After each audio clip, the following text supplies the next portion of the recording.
memperkenalkan kami dari kelompok 3 yang akan membahas materi terkait pengenaan pajak dan perhitungan pajak terutang dengan dosen pengampu Dr. Preti Marina Tarigan SH MKN.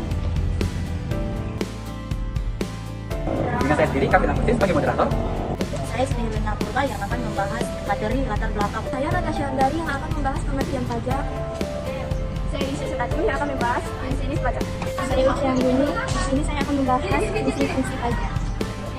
Saya Lisa Setaju yang akan membahas fungsi pajak. Saya Ridho Puluhan Parlim Sibuya akan membahas mengenai jenis tarif pajak. Saya Akila Terbalik, di sini saya akan membahas pengertian pengenaan pajak dan perhitungan pajak.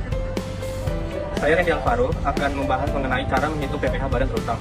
Saya Amelia Fadi, saya akan membahas mengenai perhitungan PPN, PPNBM, dan biaya makai. Saya Hananda Didi Seluruh yang akan membahas bagaimana cara menghitung PBB atau pajak bumi bangunan dan faktor-faktor apa saja yang mempengaruhi pajak terutang dan perhitungan pajak terutang. Saya Farid Rabilah yang akan membahas mengenai perbedaan pajak terutang dan pajak induk terutang. Saya Nur Daya yang akan membahas tentang ketentuan dasar.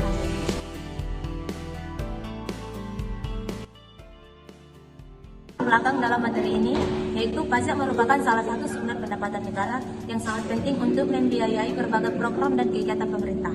Pajak juga berperan dalam menciptakan keadilan sosial dan retribusi kekayaan di masyarakat. Namun di Indonesia, tingkat kesadaran dan kepatuhan wajib pajak masih relatif mudah. Banyak yang wajib pajak tidak melaporkan atau menghindari pembayaran pajak dengan berbagai cara.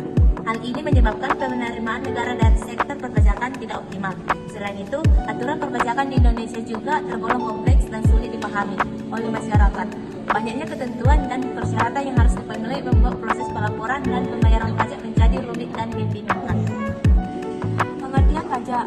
Pajak adalah kontribusi wajib yang harus dibayar oleh individu atau badan usaha kepada pemerintah yang bersifat tidak langsung dan langsung untuk membiayai pengeluaran pemerintah dalam menjalankan fungsi-fungsi negara dan pelayanan publik kepada masyarakat. Pajak merupakan salah satu sumber pendapatan utama pemerintah untuk membiayai pembangunan dan berbagai kegiatan publik lainnya.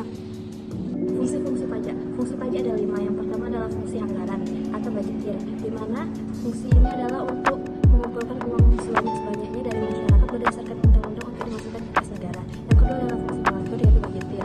Fungsi pengatur berarti pajak yang dijadikan alat sebagai pemerintah untuk mencapai tujuan tertentu. Yang ketiga adalah fungsi stabilitas. Dengan adanya pajak, pemerintah memiliki dana untuk melaksanakan kebijakan yang berkaitan dengan inflasi harga sehingga dapat dikendalikan.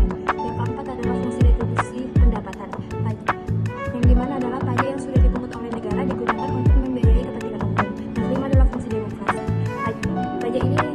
Fungsi ini disebut dengan yang dipungut oleh negara untuk merupakan wujud sistem dari gotong royong. Fungsi ini juga dikaitkan dengan tingkat pelayanan pemerintah kepada masyarakat pembayar pajak.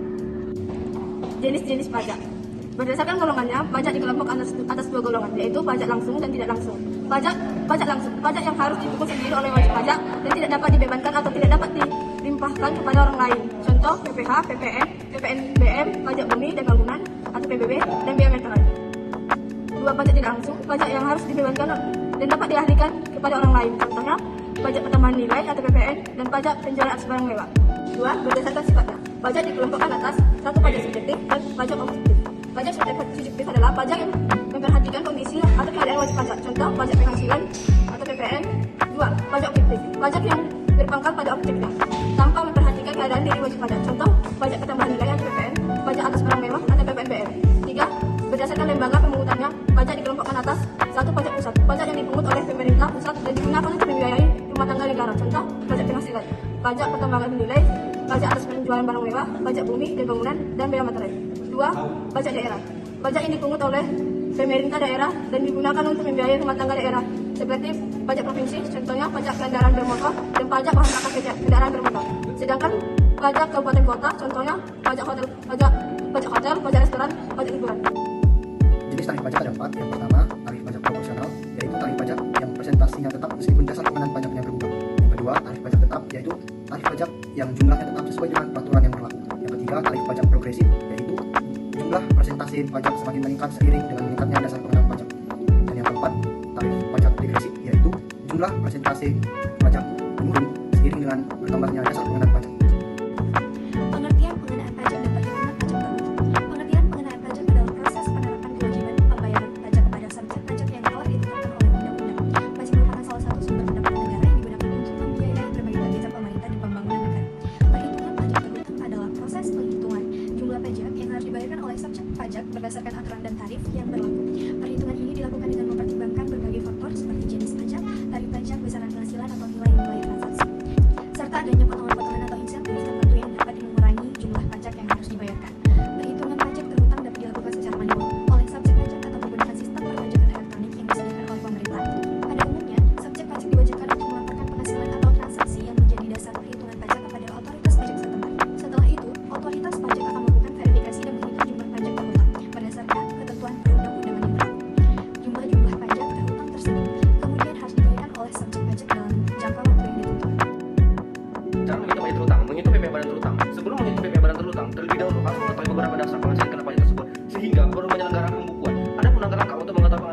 bagi wajib pajak badan dalam menghitung PPh badan antara lain: 1. Menghitung seluruh penghasilan yang diterima atau diperoleh dalam 1 tahun pajak. 2. Wajib pajak badan harus mengurangkan biaya-biaya yang dikeluarkan berkaitan dengan kegiatan usaha. 3. Wajib pajak harus mengeluarkan biaya-biaya yang tidak dapat dikurangkan seperti pembagian laba dan biaya untuk kepentingan pribadi. Rumus menghitung PPh badan terutang sesuai dengan tarifnya. Tarif penghasilan dalam rumus pajak penghasilan terutang diatur dalam Undang-Undang Pasar Penghasilan pasal 17. Tarif PPh badan terutang yang berlaku secara umum diatur dalam pasal 17 ayat 2A, yakni wajib pajak badan dalam negeri dan BUT dikenakan PPh badan sebesar 25%. 1. Tarif untuk perusahaan TBK diketahui dalam tarif umum PPh badan terutang sebesar 25%. Terdapat kebijakan penurunan hak tarif PPh wajib pajak badan dengan ketentuan khusus. Ketentuan khusus ini diatur dalam PPh pasal 17 ayat 2B. 2. Tarif untuk peredaran bruto tertentu. Selain pasal 17 ayat B, fasilitas penurunan tarif PPh WP badan dalam negeri diatur dalam pasal 31E Undang-Undang PPh. Ada contoh-contoh kasus dari cara menghitung PPh terutama oleh badan usaha. PPh terutama badan usaha dengan pendapatan bruto hingga 4,8 miliar. Untuk PPh usaha dengan pendapatan bruto hingga 4,8 miliar, perhitungan PPh terutang menggunakan rumus 50% dikali 25% dikali PKP. Yang kedua, menghitung PPNBM terutang. Cara menghitung pajak terutang dari PPNBM menentukan dasar pengenaan pajak atau DPP yang meliputi harga jual, penggantian, nilai impor, dan tentukan tarif pajak yang berlaku. Selanjutnya, menghitung bea materai terutang. Adapun cara menghitung pajak terutang dari bea materai adalah: tentukan jenis dokumen yang akan dikenakan bea materai, tentukan tarif bea materai yang berlaku untuk jenis dokumen tersebut, dan yang terakhir, hitung jumlah bea materai yang harus dibayar dengan cara mengalihkan tarif bea materai dengan jumlah dokumen yang akan dikenakan bea materai. Bagaimana cara menghitung PBB terutang? Pertama yaitu kita menentukan nilai jual objek pajak atau NJOP. Nah, di sini NJOP bumi sama dengan luas tanah dikali nilai tanah, NJOP bangunan sama dengan luas bangunan dikali nilai bangunan, NJOP sama dengan NJOP bumi tambah NJOP bangunan. Nah, yang kedua yaitu kita menentukan nilai jual kena pajak atau NJKP. NJKP sama dengan NJOP dikurang NJOP TKP. Yang ketiga yaitu kita menentukan besaran pajak terutang. Pajak terutang sama dengan tarif dikali dasar pengenaan pajak. Tarif PPB adalah 0,5%. Perbedaan pajak terhutang dan pajak terhutang. Pajak terhutang adalah jumlah pajak yang harus dibayarkan oleh subjek pajak berdasarkan perhitungan sesuai dengan aturan dan tarif yang berlaku. Pajak terhutang ini merupakan kewajiban yang harus dipenuhi oleh subjek pajak kepada pemerintah. Sementara itu, pajak belum terhutang adalah jumlah pajak yang masih harus dihitung atau ditentukan oleh subjek pajak. Hal ini bisa terjadi jika subjek pajak belum memiliki semua informasi atau dokumen yang diperlukan untuk menghitung jumlah pajak yang terhutang, atau jika masih ada proses verifikasi atau peninjauan lebih lanjut yang dilakukan oleh otoritas pajak. Pajak belum terhutang ini masih merupakan kewajiban pajak yang harus dipenuhi oleh subjek pajak. Namun jumlahnya belum ditentukan secara pasti. Setelah jumlah pajak terhutang ditentukan, subjek pajak harus membayarkan jumlah tersebut kepada pemerintah sesuai dengan jadwal dan mekanisme pembayaran yang berlaku. Anjay. Kesimpulan yang dapat diperoleh dari pembahasan ini ialah pajak yang dapat diartikan sebagai kontribusi wajib yang harus dibayar oleh individu atau badan usaha kepada pemerintah yang bersifat tidak langsung dan juga langsung untuk membiayai pengeluaran pemerintah dalam menjalankan fungsi-fungsi negara dan pelayanan publik kepada masyarakat. Perhitungan pajak terhutang dapat dilakukan secara manual oleh subjek pajak atau menggunakan sistem perpajakan elektronik yang disediakan oleh pemerintah. Pada umumnya, subjek pajak diwajibkan untuk melakukan penghasilan atau transaksi yang menjadi dasar perhitungan pajak kepada otoritas pajak setempat. Setelah itu, otoritas pajak akan melakukan verifikasi dan menghitung jumlah pajak terhutang berdasarkan ketentuan perundang-undangan. Jumlah pajak terhutang tersebut kemudian harus dibayarkan oleh subjek pajak dalam jangka waktu yang ditentukan.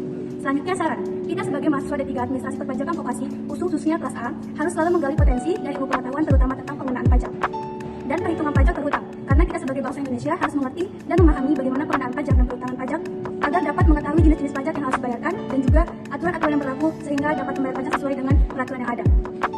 Baik, terima kasih teman-teman telah menonton video kami dari awal hingga akhir. Sekian pembahasan materi kami terkait pengenaan pajak dan perhitungan pajak terutang. Semoga bermanfaat dan berguna bagi teman-teman semua. Ada kata-kata sebelum menutup, jika dimulai maka akan diakhiri. Jika dia dimulai tanpa diakhiri, itu bukanlah presentasi, melainkan masalah hati. Hidup bersekian tanpa kasih, cukup sekian, terima kasih.